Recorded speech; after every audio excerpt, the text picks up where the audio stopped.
Minha mãe tinha 15 anos quando ela saiu para casar com meu pai. Com 16 anos eu nasci. Então a minha mãe é 16 anos mais velha que eu.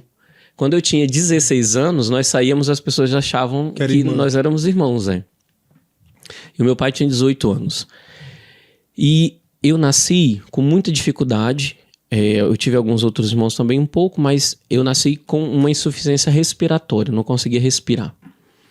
E o médico falou para minha mãe que não tinha como eu sobreviver, porque eu não poderia viver no hospital a vida toda, dependendo de aparelhos e tal. E o médico falou para minha mãe, olha, a senhora é muito nova, a senhora pode ter outros filhos, então nós vamos precisar desligar os aparelhos e seu filho não vai resistir. Que isso, Francisco? E aí imagina, uma mãe, né? Ontem a gente meditava sobre essa questão, até nessa repercussão de tentativa de aborto de novo, né? Para uma mãe, realmente uma pessoa que tem vocação para ser mãe, é uma coisa... É incabível que você pense em perder seu filho, né? E aí minha mãe falou, não, Deus pode mais. E aí minha mãe fez uma promessa, ela foi... a minha paróquia, a paróquia Nossa Senhora das Dores e São Francisco. E o povo é muito devoto de São Francisco. Então minha mãe fez uma promessa para São Francisco, que se eu ficasse curado, ela me daria o nome de Francisco e me consagraria a Deus. Ai, coisa linda. E aí, minha mãe, surpreendentemente, voltou para o hospital e, depois de ter desligado os aparelhos e tal, eu continuava respirando e vivendo como até hoje. Que coisa. E aí, por isso que eu nasci no dia 8 de novembro e fui registrado dia 18 de novembro, 10 dias depois, porque meu pai não fez o trabalho de me registrar. Não vai valer a pena, ele não vai aguentar uma coisa assim, que eu iria morrer. Jesus, misericórdia. Então teve um... E aí minha mãe cumpriu a promessa de me dar esse nome de Francisco, né? Que é o meu nome de consagrado também, mas eu não queria que o meu onomástico fosse Francisco, porque para mim é muito forte a vida de São Francisco, né? Eu queria outro nome. Mas aí minha mãe cumpriu. E a parte da vida de me preparar para a consagração, a minha mãe cumpriu, mas na hora que eu disse para ela, mãe, eu vou para a Toca de Assis, aí já foi aquela... Essa parte foi difícil para ela cumprir. Esqueceu a promessa. E tem uma coisa muito interessante, que eu cresci com 7 anos de idade. Eu lembro que eu fui estudar numa escola que tinha algumas freiras que davam aulas, irmãs franciscanas.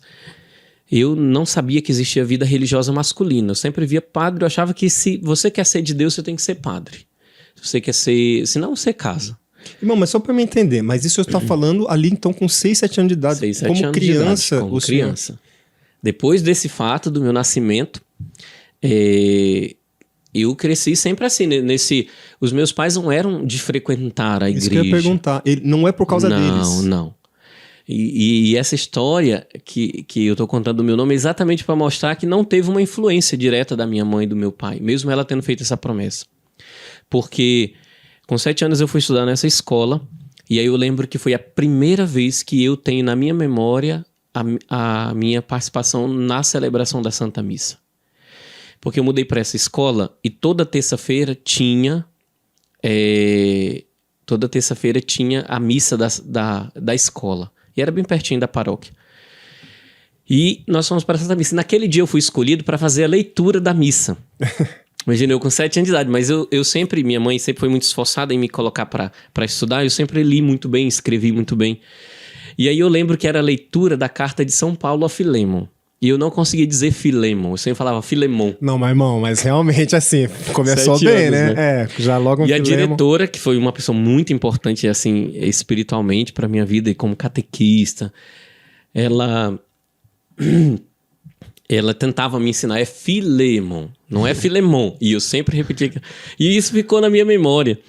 E aí quando ela falou, mas vai assim mesmo, é só esse nome que você tá errando, vamos. E quando eu cheguei na paróquia, é também a primeira imagem que eu tenho de um sacerdote, que era o padre Agostinho Bischoff, um padre alemão, que ficou 37, 38 anos na minha paróquia. E quando ele me viu, ele chegou com um sotaque alemão e falou assim, menino, você que vai fazer a leitura? E eu falei, sim, padre, sou eu. Só que naquele momento que eu vi aquele padre, naquele momento eu tive na minha alma uma impressão da minha vocação. Eu não sabia o que um padre fazia, eu não sabia o que ele tinha que fazer para ser padre, não entendia nada de vocação, 7 anos de idade. Imagina. Então, a partir daquele dia, todas as pessoas que me perguntavam o que você vai ser, eu falava, vou ser padre. E ele... E aí eu lembro que o padre falou assim, então vamos ver se você sabe ler. E pegou a leitura, só que a leitura da carta de São Paulo a Filema era uma leitura errada. Não era aquela leitura. Era uma leitura da primeira carta de São João. Então, a primeira carta de São João era fácil dizer, né? Então eu li. E aí tem uma coisa muito interessante no meu noviciado, fazendo um processo de ordo amores ali, de colocar em ordem toda a minha vida, minha história vocacional, minha história de vida. Eu procurei que dia foi esse. E era dia 13 de maio de 1994. Ai, fiquei arrepiado. Que isso, irmão? Eu não sabia dessa história. Gente, mas sabe por que eu tô arrepiado? Porque 13 de maio de 1994 foi o dia da fundação da Toca de Assis. Olha que coisa mais linda. Exatamente. Nossa, Francisco. Então, assim, pra mim tudo isso, né? Claro, meu noviciado... E aí tem assim... Incrível, cara. Prosseguindo isso, eu comecei a partir daquele momento, então, buscar ser católico. Minha mãe, como eu falei, né, meus pais não me levavam, mas eu procurava muito ir. Minha mãe, graças a Deus, é de celebração dominical, ela vai na Santa Missa, né, tá nas lutas para tentar levar meu pai também.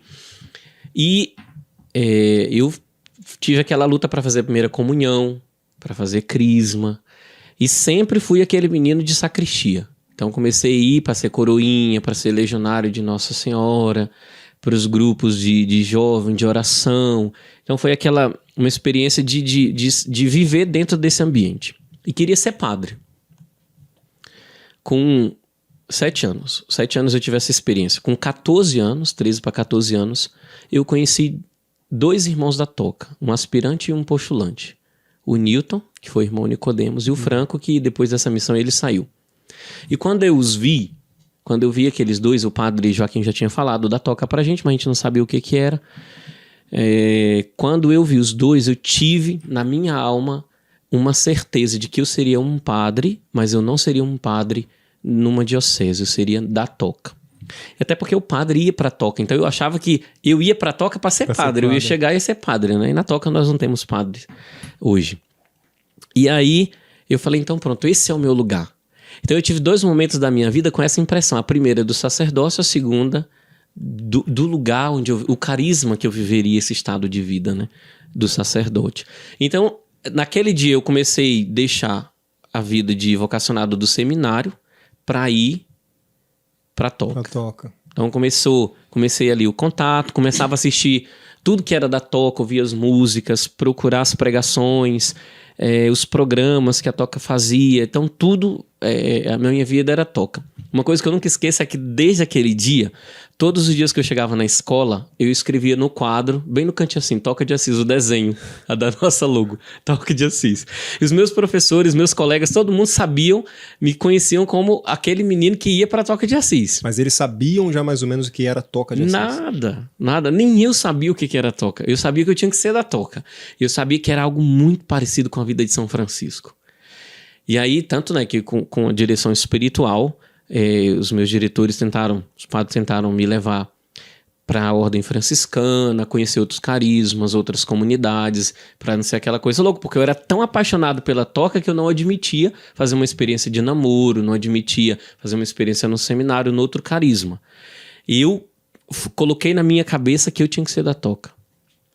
E aquilo era um discernimento fechado, assim, é isso, não tem jeito. Toda a minha vida eu fui me preparando para ir para a toca.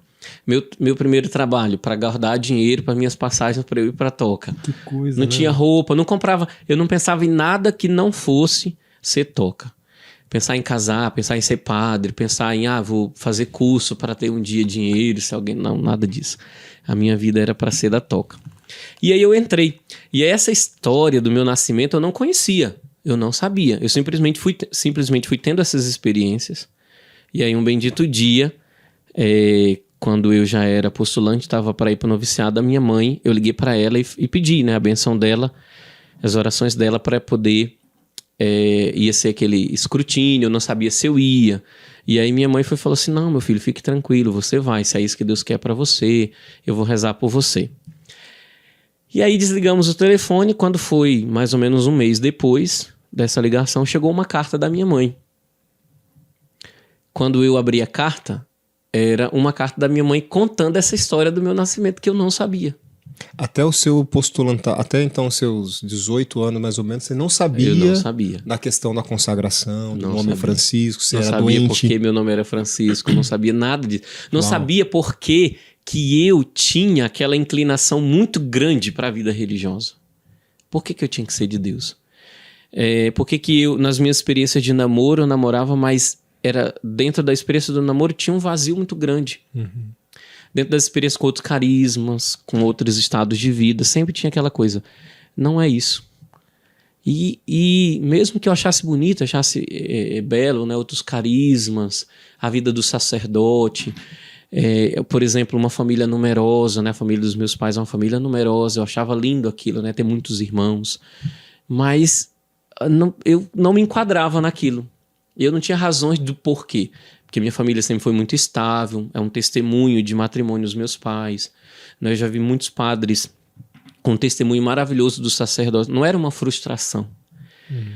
E quando a minha mãe escreveu aquela carta que eu li, eu comecei a chorar lendo a carta, como se fosse, pronto, agora você está entendendo tudo. Não é? O seu chamado partiu sim dessa experiência que a sua mãe teve, ela fez uma promessa e olha, eu escolhi. Ela guardou isso. Ela guardou. Você foi pra toca.